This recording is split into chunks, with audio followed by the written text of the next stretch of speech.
Well, hey, real estate fans, welcome back to the Landlord Investors podcast for Southern Oregon Housing. I'm Alice Lima. I am a principal broker at Home Nest Property Management and also principal broker at Home and Land Real Estate Sales.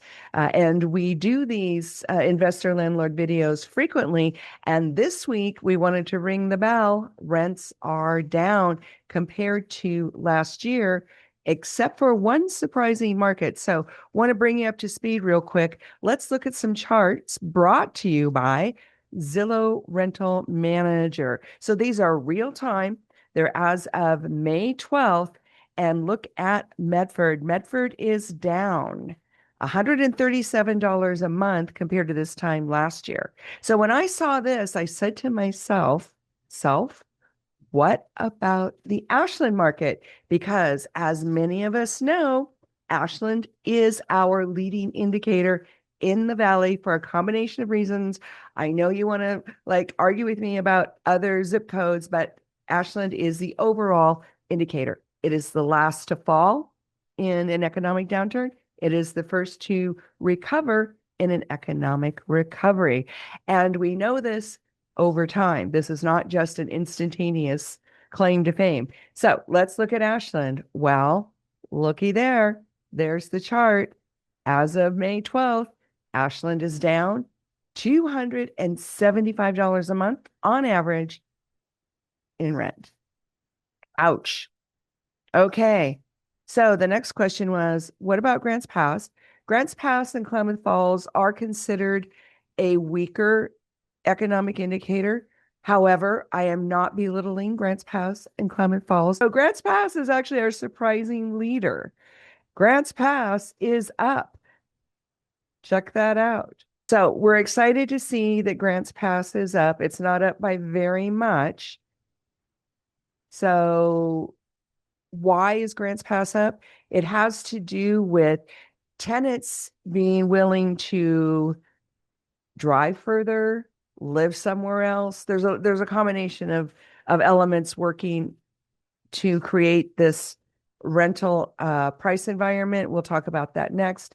Let's jump to Klamath Falls. Klamath Falls is on its way down.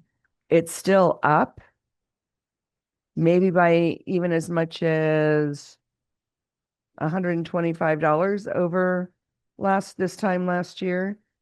But you know what? It's trending down. So we'll keep an eye on Klamath Falls. And Klamath Falls is important because Klamath Falls population is more than 50% tenants. And we knew that through certain demographic studies that have been done. And it has to do with they have a huge military base. They have hospitals up there, and they're putting a lot of money into the base, into the hospitals, into the infrastructure. They also have OIT, which is a technical college. And so they have just built in to their population a lot of tenants. So we'll keep an eye on Klamath Falls. Okay, so what's really going on? Because most of us are investing the majority of us are investing in Jackson County and Josephine County. So here's why the prices are down, at least in Ashland and Medford and that part of the valley.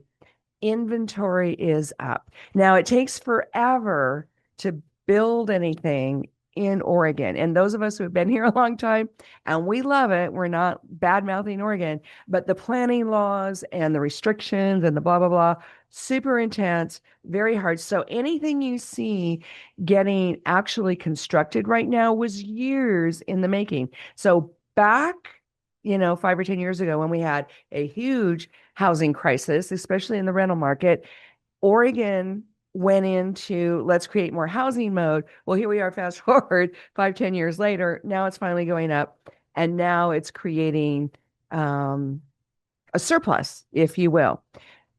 That is one thing that's playing into the lower prices. So we have more inventory that gives tenants more choices. Next thing, and I think this is actually bigger than the inventory, tenants are super nervous. They're nervous about their jobs. They're nervous about the world. Aren't we all? However, many of them are moving to lower cost areas, not because they have to, but as a precautionary measure. They're trying to keep their budgets together. They're trying to save in case there's an emergency or a job loss or a health issue. So they're being financially protective. Tenants are being financially protective. Reason number three has to do with tenants' choice as well. And I'm seeing a ton of this where we get somebody approved for a unit and they cancel the approval within 2 or 3 days. They're putting in multiple applications. They're going to improve multiple places and they're cherry picking. So number three, tenants are cherry picking. And what are they cherry picking about? They're cherry picking about not only price, but goodies. They're canceling approved applications in moving to something that has central air conditioning instead of wall. They're moving to something that's ground floor instead of second story. Something that has a little bit of a yard, something that takes pets. I do not like people having pets. I've had so many bad experiences at Home Nest. We have kind of 50-50 good experiences, bad experiences, and we vet people very carefully and get, good deposits. But it really is kind of a luck of the draw when you allow pets. But the good news is if you do allow pets, then you get all the choices in the world of tenants. So tenants will pay more for pets. They'll pay more for air conditioning, especially if it's a central system. They'll pay more for a ground level unit, and they'll pay for extra parking. A lot of people have multiple rigs. A lot of people do landscaping or stuff that requires a trailer, or they have a side gig that does that. So if you want to allow pets, if you have a ground floor unit, a little bit of a yard, and you allow multiple vehicles and you have air conditioning, central heat and air, then you'll get more rent. So cherry picking is alive and well right now. So yeah, the tenants are getting better deals than other places for um, more move-in ready, I guess is kind of what we call it. Yeah. So the tenant will also pick something that's just been freshly painted over something that's just lightly scuffed. So picky tenants, picky, that doesn't last forever. We still have the underlying conditions of chronic rental shortages and chronic artificially high rental prices, but it's not right now.